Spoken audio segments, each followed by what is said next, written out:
Hi, I'm Austin. This is Dungeons and Dracon Beams.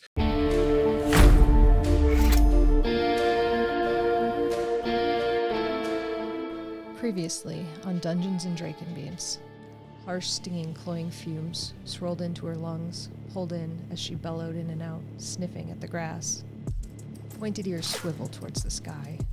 As it rumbles, the golden eyes land on nothing that they can comprehend. She turns her gray body and melts back into the trees with the ghost-like quality wolves are known for. Her delicate ears twitch once more, and then she trots off away into the dark green morning underbrush. Yips, yaps, barks, woofs, woof, all echo through the underground park, whose footprint you could fit multiple stadiums into. Small dogs with long, luxurious fur spotted with white, brown, black, lolling on their backs in the grass, to dogs the size of a small horse with spindly colt legs, long tails whizzing, galumphing across the entire playground. They roam supervised by ivory and steel canine creatures walking upright on two legs. One little black and tan dog with long hair and soft, expressive eyebrows sticks close to the ankle of one such robot. He looks up towards the creature's head, looking for eye contact, his little pointed nose twitching as he sniffs, monitoring the mood of his caretaker. The cool robot hand dips down to brush through the fur. No smells of stress or signs of tension were held in their body. Even as overhead, one of their own defied the code that defines their people to join a battle that every calculation says would end in death. Possum's side expanded as he filled his lungs to the utmost limit before pushing the air out in a huge sigh. Then he rolled over onto his back and shimmied along the bed. He was starting to get hungry, and he wanted to go outside. He didn't really have to pee yet, but it would be nice to go outside. As he flops down onto his side again and yawns massively, exposing his white teeth that indicate his carnivorous nature and a pink tongue that curls up. One final stretch, and then he jumps down from the bed and meanders his way to the living room. He sniffs around Kamren's backpack, knowing there were often interesting things to smell in there, but not today. On the ship, Kamren puts a bladed hand onto the chest of the Hork-Bajir, whose blade was stained with Kamren's own blood, and he pushes. At home, his school bag sits on the floor, a few papers sticking out of the top that may never be turned in. Possum turns towards the kitchen. The closed door blocks the one interesting spot in here, the garbage. He presses his nose against the seam of the door and sniffs with force a few times. He can just smell the rich, oily remnants of fish, and his stomach tightens. He was hungry now.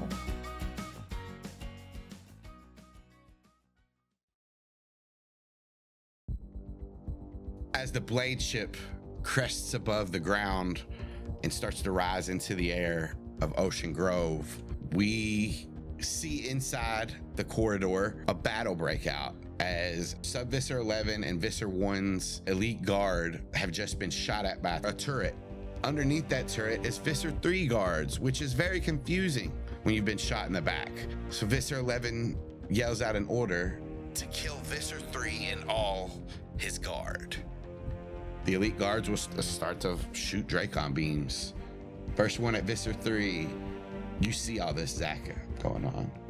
22 hits for 8 radiant damage. Hits his hologram, right? So yeah, he's still taking some damage, but that one gets 2 shots. So second shot, 26 hit for 10 more. You see the hologram of Visser 3, part of the shoulder disintegrates away from the hologram. It looks like burnt flesh. Second elite guard is going to shoot its Dracon Beam as it pushes down the 2 prisoners beside it to kind of keep them out of the firing range. It'll shoot at the blue sash Hork-Bajir. 20 for 10 hits it, and it'll take its second shot. Zach, roll a perception check real quick. You see this small creature move next to Sierra Rose, the former police chief, as the guard tries to get them into cover. And as it does, you see like Sierra Rose looks gaunt. She looks sick. She looks like she's been through a lot. But as this creature licks the side of her cheek. You see like a little bit of color return to it, and she seems to like be able to hold herself up a little bit easier. The Velociraptor? Yeah. It's a Jesus lizard. It has healing spit. What in the Steven universe? What kind of... does it have like a anteater tongue? Like, what are we doing? This is a full tongue, just a reptilian, long, skinny tongue that kind of comes out and just licks. You don't see it, but that's what Zach sees, is the saliva going up the side of the face from this tongue. No, I have so many questions. What that tongue do? Like... That's a good one. Good question. Well, assuming that the ship has an intercom system for announcements and shit, if I could interact with that to speak as a free action outside of my turn. High or low? Hi. Nope. It's the lowest ever. There are intercoms. It's just doing that on top of everything else that you're working on is pretty tough. It's just going to be... Gotcha. After the blue-sashed Hork-Bajir shot, this human controller next to him decides that the fight is on, and he's going to fight with Visser 3. So he's going to move up to the elite guard and try to punch him. And he doesn't. He hits his armor and hurts his hand. The blue-sashed Hork-Bajir, however, comes in behind him and tries to do the same thing. Claw, tail. As the Hork-Bajir swings claws and a tail at this armored guard, only one of the claws manages to get through the armor. A man at the starboard terminal stares into the screen with defeat in his eyes. He's got to take a disadvantage on rolls at this point, right? He's got to take a disadvantage on life. High or low? To who? Jenna. Oh. Fuck. High. That would be high because that's 69. Just kidding. Yeah, exactly. Thank you. He decides to give it one more go, but he has fogged up the screen with his tears, so yes, I'll give him disadvantage. Does not unlock this door as he slams his hand down on the terminal. Garfnash! He should run away with the other two. He can't get off this ship. Sub-Visser 11 will square off with Visser 3 and swing his claws. He smashes into the hologram and through it and into the metal, and the right hand of his claws just break off as he looks in confusion at the Visser. And he'll back up and not even take his second attack. He'll back up against the wall, and you'll hear through the speakers, Zach, "What the hell have you done to yourself?" The pistol packing controller. God, that was like such a good pistol packing controller, and now you have to double check. Yeah, it's the wrong one. The non-pistol, the terminal controller. No, tries not to as strong. open No alliteration. No. the tubular terminal tech. Now you're just Tyrant. forcing it. It's Yeah, not as cool. now it's like Computer my pizza's controller 30 was minutes right there. late. Oh, the computer controller. Thanks, Nate. Tries to unlock the door. It's fucking starting to get the same complex as starboard terminal, boy. Savannah, you have a gold sash Hork-Bajir in your face. Starboy Tomato Boy. Starboy. Starboy Tomato Boy. Yeah, Savannah's gonna try to attack this guy. Please, for the love of God. Please let me do anything. Dice, please. Yeah, disadvantage. Yeah. Of course. You swing your claw and he misses, but for a 15, your tail takes purchase. For 10 slashing as you smack him right in the beak and you see this greenish blood start to flow. Look at that. Savannah's gonna use that taunt action again on this guy because Kamren's got some hit points back. He's doing better. So she's gonna use that taunt to keep his attention. She does that by just taking up the space in the hallway with her blades and attack pose. And he gives like a guttural noise comes out of his mouth as he swings his claw to try to hit you. So 17 Yeah, dog. for 13 piercing as he claws into your Hork-Bajir chest, and then he swings his other claw the other way and leaves slashes down that for another 11, and then cocks his tail back down the steps, almost hitting the Hork-Bajir and the human that are trying to come up behind him Ooh. for a natural 20. Yeah, well, it almost doesn't matter. Savannah's down. Well, that's 30 damage from that. Does that... Well, it's not double my hit points down, so I'm not insta-dead, but it is pretty bad. Kamren does watch you drop. Savannah's down.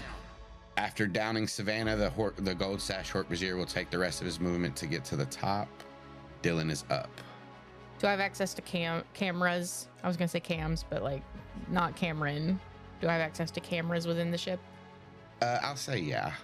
Okay, Except the one down in the maintenance area that's shut off. that's fine. So she is going to think to Xander, get to the prisoners and press them against the wall, shield them as best you can. You see a check mark come up on your terminal. Perfect. And she's gonna hold her action for when he does that, for when he gets to them. Zach. I have a question for you. The intercom. Is it something I type into to create and like let the computer speak to the ship, or is it just a thing that I speak? Just the thing that you speak. Okay, then I'm gonna have to use my best Andalite impression, and I am going to make an announcement on the ship to all of the controllers. You fools may slaughter each other, but you will not leave this ship alive. Consider disobeying your orders, as they will no longer matter. Let's do performance. I would love to do that. I'm also going to add a superiority die to my performance check. Before you decide to do that, you might... So what this performance will do, give you an advantage on your intimidation check, but it's going to go a long way. It's going to go... It won't just be that straight up check that is all that matters. How about persuasion instead of intimidation? I don't think so. Can I make that argument? No. No? I see your point. Okay. This is at advantage, and I have the superiority die to add. Okay. So 24. Yeah, you're coming up super Andalite. So roll your intimidation check with advantage, and 18 to 20 is a crit. Your crit range is increased for this one. 20. A lot of these controllers seem to like look around, and if there's anybody near, they kind of look at each other. So some of them aren't, they're gonna keep fighting, but most of them, you see them kind of like looking for ways out now. So all the non-sashed controllers are definitely looking for their way out. Okay. I just want to sow confusion, and like I want them to stop shooting Xander basically, but I don't care if they shoot each other. But I don't want them to shoot at Xander anymore. That was my main goal, so that's good. The elite guards are gonna roll first to see if they take any, negatives to this. The first gold sash guard seems to like lower his Dracon beam. He's not stopping the fight because he's in the middle of Visser 3 right now. So the Andalites are concerned for him, but I think he is going to still keep fighting Visser 3. He's just not going to actively hinder you guys at the moment. Okay. 13. Both of these controllers that are in here fighting, I'm going to have them be kind of like dazed on their turn, so they only get one attack instead of their extra attack. Just to not know what to do. That's fine. Some effect is all I wanted. The blue sashed one at the terminal, he kind of gives up, but he's more making it look like he does as he moves towards this door. But he doesn't put out his Dracon beam, you notice that. Now where it really matters, the blue armored guard near Savannah sees Savannah going toe-to-toe with this gold-sashed Hork-Bajir. There's already been a lot of turmoil between Visser 3 and Sub-Visser 11. He's gonna keep his pistol out, but start to move backwards. There's DeVry. DeVry he's one of the ones that failed already. Oh, of course he did. I kind of want to save him, honestly. This poor schmuck. But with that is the pistol packing perpetrator I forgot what I said the first time. But he backs up and moves back through the whole door, the door with a hole in it, into the core room, and just starts to make his way over here. Still keeping his eyes trained on where he knows the Andalites are, but he's not engaging. And then a bunch of shit happens, I assume, because the hologram of Visser 3 moves towards the two prisoners and covers them. You guys hold on, things are about to get bumpy. And then she's gonna direct thought speak to Savannah. Sorry, Savannah. And she is going to aim one of the guns toward where she can see Subvisor 11 in the hall and shoot at the ship. Roll a dexterity check. Just a dexterity check, no proficiency. I got an inspiration. I think I'm gonna use it. Okay. Right now. 14. For these cannons, roll 3d12. You position the guns and turn them towards the ship. Shoot right where Subvisor 11 is. Impact, explosion, debris flying everywhere as Subvisor 11 goes skidding across and slams into the other side. Roll another d6 of damage. You see the smoke begin to clear after your first shots. There's this massive hole in the side of the blade ship, and Subvisor 11 is crumpled on the other side of the ship, blood coming out of his head. His dark eyes still seem to be darting around, so he is still conscious, but looking fucked up. Does it look like I can set a timer for the guns to go off? You might be able to like put them on like automatic mode and set that up for a timer, like motion detection if you want, but that will be another action to do. Nah, I'll just chill here for now. And I'm gonna keep demorphing. Yeah, roll a concentration to speed that up if you want. Sure. Unfortunately, it doesn't speed up, but you got 3 more rounds. Sweet. The human controller that was on the terminal at the port picks herself up from the ground as this ship has just got rocked. And seeing that opening, she's gonna try to start making her way there. She'll double move and get right to the opening.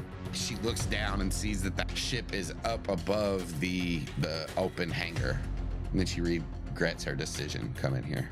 Kamren, as he catches his breath and seeing Savannah drop, you stupid boy, you don't have anything to help people. Has his orders to not. Well, that was till he got back up. And that was before Savannah went down. He's gonna die if he doesn't. Like, they're gonna get to Aximili. So he's getting back in. I'm gonna say he's gonna see Savannah go down. No, Aximili is piloting them. Mateo was just hurt. He's getting back in there. Sorry, Savannah. First attack. Misses. Tail attack. Hits. And as his blade pierces the side of, like, the cheekbone of the Hork-Bajir, he says, "Come get me, you big scaly bitch." That'll be his time. Oh, can I make a weird argument with that? Yeah. So if that's his taunt, and this guy then has to like maneuver over Savannah's body to get to him, that should be like some kind of an obstacle that could potentially like fuck with him, because he's not paying attention anymore. And he's on a those stairwell. are blades everywhere. That's rough terrain, man. That's rough terrain. It'll be rough terrain. He'll have to double move to get through that spot. Kamren did close the distance to him though to attack, so. The camera can, it's fine. He can just back up. It's fine. He's got movement.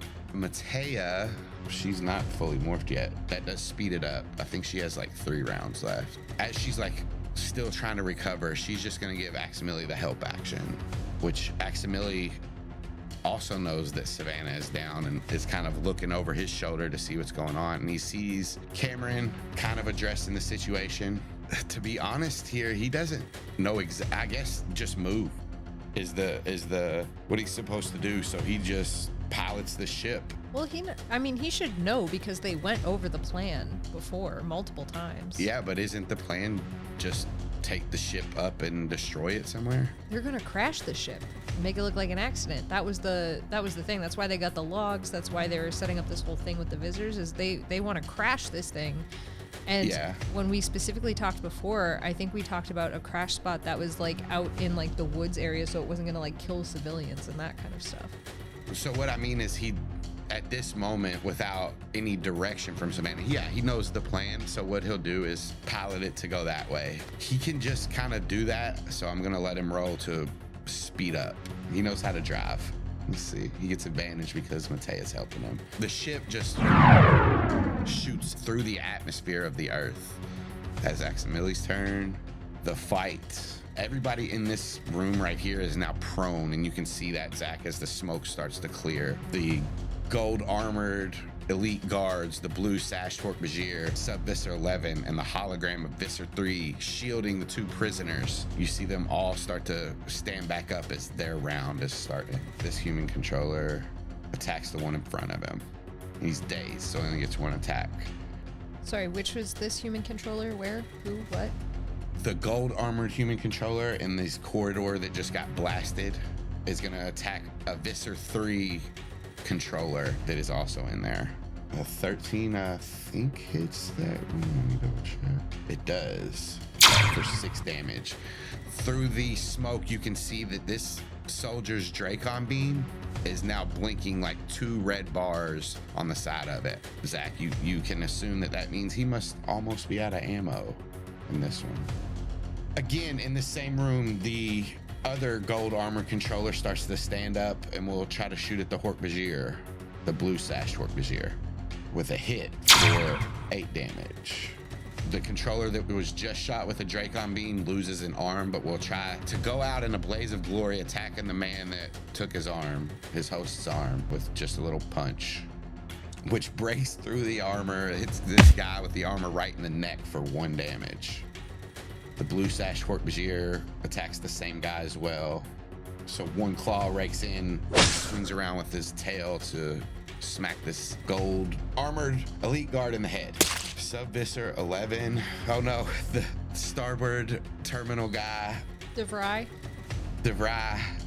is defeated. He opens this door that was never locked, sees this battle raging in this room, and double moves to get into the core room. With that, Sub-Visser 11 is up, starts to stagger up to his feet and sees just the wind and the sky on the opposite wall of him just open, and he thinks, and he's at a loss.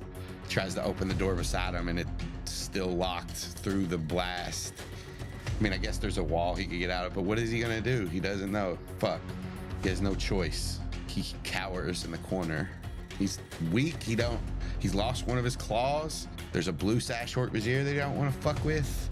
And just as he cowers in the corner, he sees another blue armored elite guard come through where the wall has been busted open. And he stares him down, but he doesn't do anything. Savannah, roll a death save.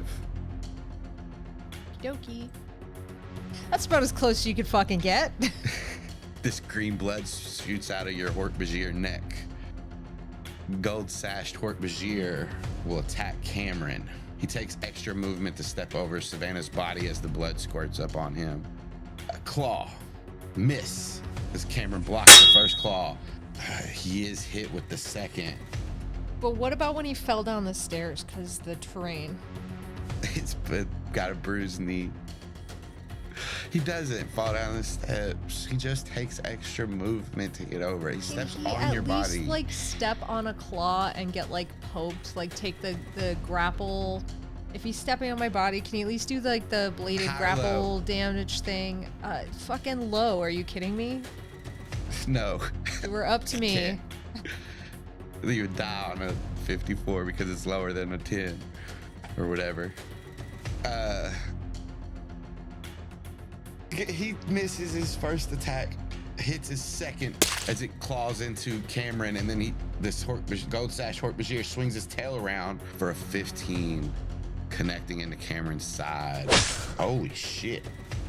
Yeah, this is some fucked up. As this tail blade enters into Kamren's ribs, Kamren grips onto the tail and just stares in this Hork-Bajir's eyes in just intense, fiery rage. Dylan. Tanner, I don't know if you can fly or what you can do, but get them out of here and get somewhere safe. And she's gonna double move toward the control room, and then she's gonna try and speed up her more. Cool. Yeah, that'll do it. I think that puts you into Dylan now. Sweet. Zach up. I am taking my bonus action to, over the intercom, rally Savannah. So if I need to roll a performance to sound like an Andalite, I will. No.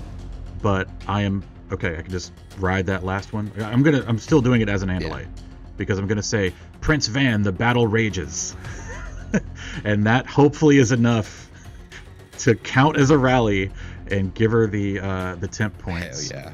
I feel like Prince Van alone would enrage her to the point. Every time Zach has ever rallied Savannah, it's been through enraging her. She just goes, this fucking, and then gets up. One time I sang Chumbawamba, and you were like, you piece of shit. Livid. Like, fucking livid about that. just angry. It's 8. And now I'm going to attack. I want to know, because I'm attacking with the gun, does that count as an attack, and therefore I get an extra attack? Yeah. Fuck yeah. I am shooting this fucker right in the head. The one that is in the bridge. You said there's a turret right here, right? So this is a wall right here. The turrets face out. So if you're shooting the gold sash short was here, yes, you can do that. Okay, great. I'm doing that. I roll 1d20 plus dex.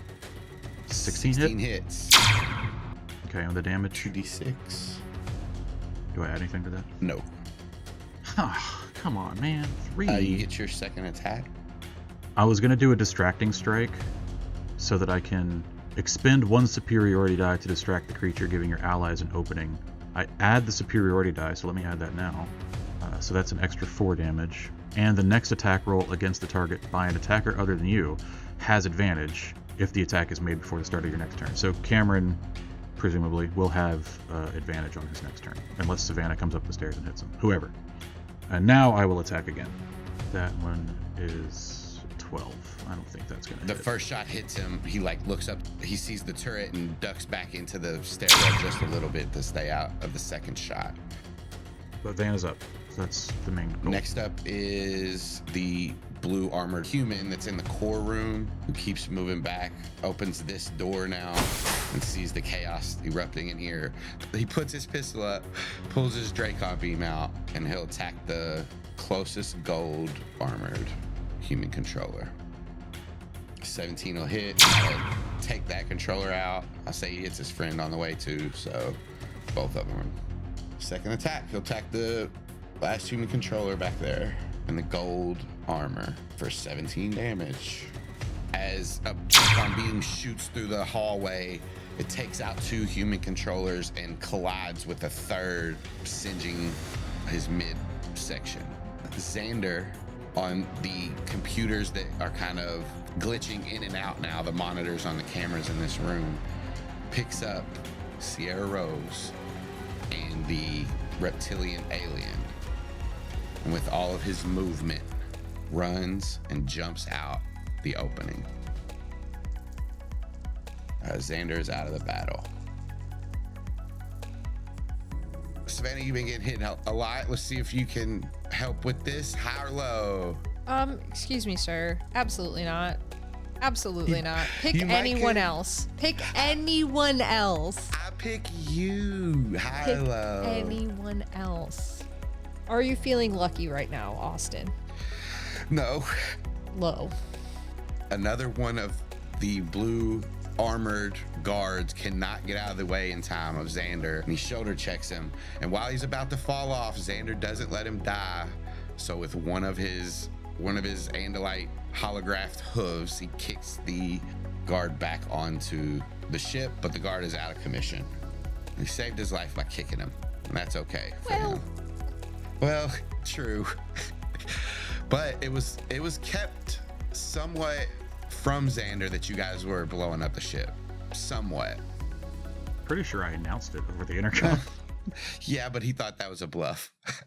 Hortwazier, with soot all over his face, did not leave from that performance check, so he is going to come up the stairwell. Not noticing Savannah, he's going to try to move past. Opportunity attack? Yeah. Oh my god, my brain just went, I have to hit struggle. What do I have to hit? What do I have to hit in this game? Claw or tail, either one on this. Well, what I desperately want to do is if he's trying to move past me and he doesn't expect me to be awake, I just want to grab and pull him, tumble him. I'm gonna say you can do that with advantage because he does not expect you. Okay. It's like, I know what I will struggle. Oh, good. Great. Love it. Why do I play this fucking game? You reach up to try to grab the tail and miss, but luckily he just steps over you and keeps moving because it's not a natural one. It's a 10 because you had advantage. If it was a natural one, he would have took you back out. I'm sorry to say it. A natural one, you would have softly caressed his foot. Like, Ew. Ew. That's worse. I know. Well, I'm glad you didn't roll a natural one. Ew. He'll swing his claw at Kamren. Miss, but dodged a nat 20. And as he swings his claw, and Kamren just barely knocks it away as he's back to bleeding out almost. He swings his tail at Kamren, and Kamren manages to catch it, throw it to the ground as he stumbles. The woman, she stares out the edge. She sees the Andalite jump out with the prisoners, and she just says, "Fuck that," and moves to a corner and cowers. I'm gonna take her out of the initiative. Kamren, kind of rocking back and forth on his heels, squaring up with 2 Hork-Bajir, will go for the gold sashed one. We have flanking now that I'm not dead. You don't. We do. We're on either side. That's legitimately how flanking works. So I know Savannah's prone, and when she's prone, she's Seems down on fine. the steps a little bit more. When you stand up, you can have the flank, but Cameron's not gonna do That it. seems like bullshit, and it seems like you're trying to kill Kamren. It seems like maybe you don't like Kamren. Cameron's attack. Kamren, our most popular character. It seems like maybe you don't like him He's trying to stay alive. He does have advantage for being the most favorite Yeah. at all times. because I gave distracting strike to True. him. He does That have and advantage. also, if Austin kills him, our ratings will plummet. Plummet. Hey, you thought killing a dog was If bad. you think a dog is bad, try to kill Kamren and see how that goes for you. That's okay if the ratings plummet. I'd rather keep the integrity of the show over the success of it, I guess. Wow. Wrong. That's one vote. That is one vote. It's a What bad do you guys vote. think? Oh, All right, you I think guys Kamren vote. should have advantage forever. No. Yes. Advantage on this attack as he swings his claw. Unfortunately, he has disadvantage, but a 15 still hits because he's poisoned, but it's okay. 5 damage as he swings his tail. I'm gonna say he's gonna swing his tail to try to fend off the second Hork-Bajir that came at him for an 11, which misses. He staggers back, getting 1 blow in. Matea, now fully demorphed in her Andalite form, still feels a little bit woozy from that poison, but manages to shake it off. Oh God. Manages to shake it off enough to get into the fight and close the distance between her and the gold-sashed Hork-Bajir. And she'll use her multi-attack. So first tailblade attack. 23 hits. She's gonna use Rend. 2 slash, what the fucking fuck? There's no way. It's at least 3 because her strength's not added on there, but she rolled 2 1s on the die, so 3 altogether. But she will use Rend. So as her jagged blade sticks into the midsection of this Hork-Bajir, she pulls it out and tries to cause a hemorrhage in him. That is a failure. So he takes an extra D4 and he is hemorrhaging now. So at the beginning of his turn, he takes a D4 and he can try to save at the end. Second attack. Natural 20. For 12 more damage, 16 plus the 3. As she gets back into the fight and starts slinging her tail blade back and forth and pulling organs out of this Hork-Bajir, it does not look good. It looks in fear for its host's life and looks like it wants to try to maybe retreat. Aximili, we are approaching the crash zone. We need to start figuring out what we're going to do. So yeah, he'll just keep flying. Gold armored elite guards are gonna battle the blue sashed Hork-Bajir and the blue armored guard as they're in here. That bitch dead. I'm gonna go through these real quick. That bitch dead too. 2 Dracon Beams fire out of, and one of them's a natural 20 for 22 damage, which takes out the Hork-Bajir, the blue sashed Hork-Bajir, just enough. His second attack will be at the human elite guard down at the end of the corridor, the blue armored guard, which misses and ducks. DeVry stumbles through the core room to the back side of this door, and as it opens, he sees this battling rage, and he just freezes there because that's his full movement. Subvisor 11, having really nowhere to go, will try to start making his way back to the bridge. Can you give like poor DeVry like strange knowledge? Like he's the only one for whatever reason that knows of like some obscure escape pod still on the ship, so he can like fail upwards and get himself to like. I feel so bad for this guy. He is having the worst day. Sometimes it happens, man. I don't think so, because if I put an escape pod on this ship, y'all easy. No, he's the only one that has any knowledge of this. Oh, okay. Maybe we'll see. But for now, he just moves forward. Savannah is up. All right. Well, she's laying down on some steps, but yeah, tell me how far these other Hork-Bajir on the steps are from me. Tell me what's going on. if you use your movement to stand up, you can be behind the guard. It's just you fell a little bit ways down the steps, or behind the gold sash Hork-Bajir, sorry. Yeah, Savannah wants to stand up and then just take one of her blades and just like kind of cut this guy like a prawn. Do it. You have advantage because you are flanking. Yay. Thanks. Oh, well, so flat row, yeah.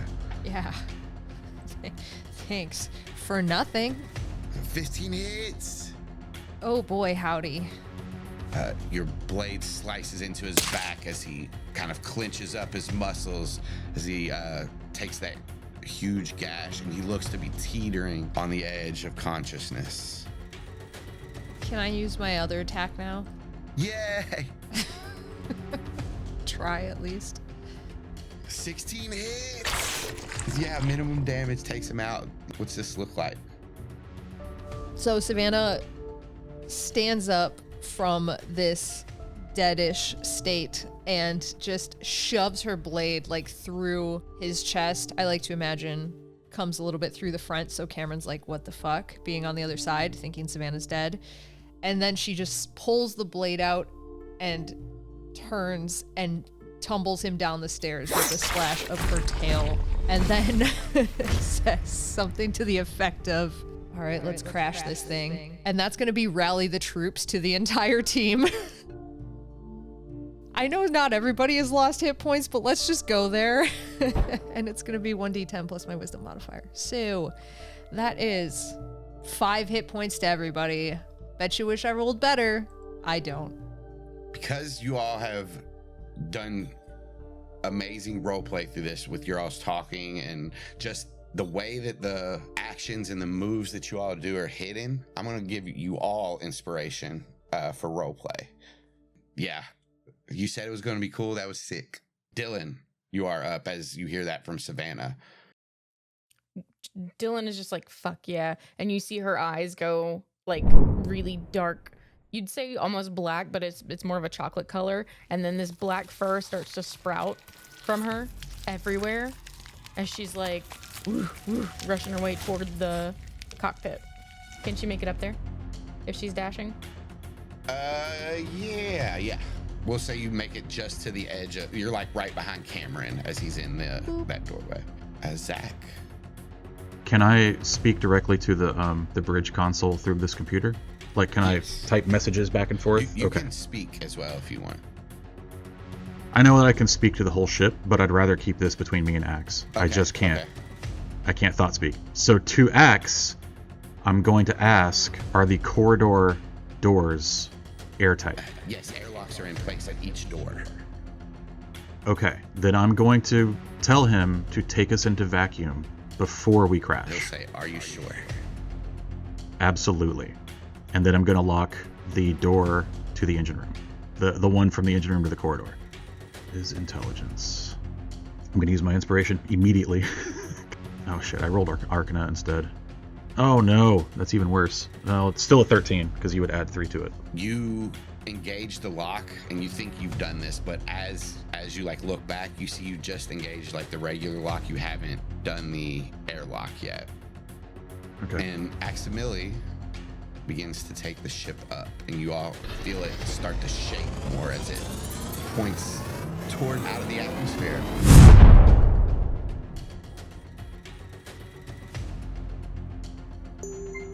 Made in association with Airtime for Nonsense. For more content like this, visit airtimefornonsense.com.